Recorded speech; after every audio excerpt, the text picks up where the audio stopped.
Rotary club of Thane हिल्सच्या वतीनं काल रविवारी हिरानंदानी इस्टेट घोडबंदर रोड ठाणे येथील हिलग्रेंज कोऑपरेटिव्ह हाऊसिंग सोसायटीच्या मागील बाजूस असलेल्या जंगलात वृक्षारोपण कार्यक्रमाचं आयोजन करण्यात आलं होतं।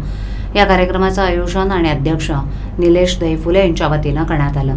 यावेळेला हिरानंदानी इस्टेटमधील ज्येष्ठ रोटेरियन मधुकर मेनन यांच्यासह हिरानंदानी इस्टेटमधील नागरिक मोठ्या संख्येनं उपस्थित होते आणि वृक्षारोपण करण्यात आलं।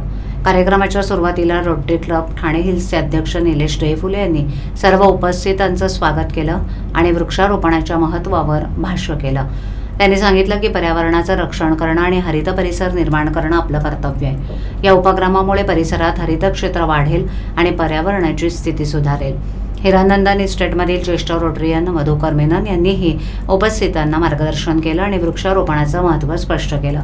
त्यांनी सांगितलं की वृक्ष आपल्याला ऑक्सिजन पुरवतात, हवामान नियंत्रित करतात आणि निसर्गाच्या संतुलनासाठी अत्यंत महत्त्वाचे आहेत। या उपक्रमात हिरानंदानी इस्टेटमधील अनेक नागरिकांनी सहभागी होऊन वृक्षारोपण केलं।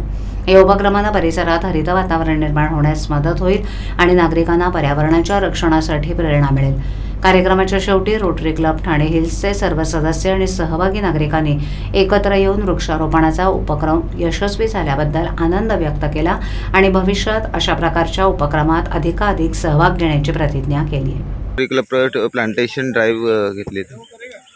ॲक्च्युली काय पर्यावरणमध्ये बरंच प्रदूषण वाढलेलं आहे आणि हिरानंदानी आणि घोडबंदरच्या मध्ये हे जे जंगल आहे ह्या जंगलेने आमच्या हिरानंदानीला वाचवलेलं आहे। त्यामुळे आम्ही विचार केला की इथेच 30-40 झाडं लावू, अजून पोरांना शिकवू, येणाऱ्या परिवाराला शिकवू। आमच्या क्लबचं चांगलं नाव झालं पाहिजे, पर्यावरण चांगलं झालं पाहिजे।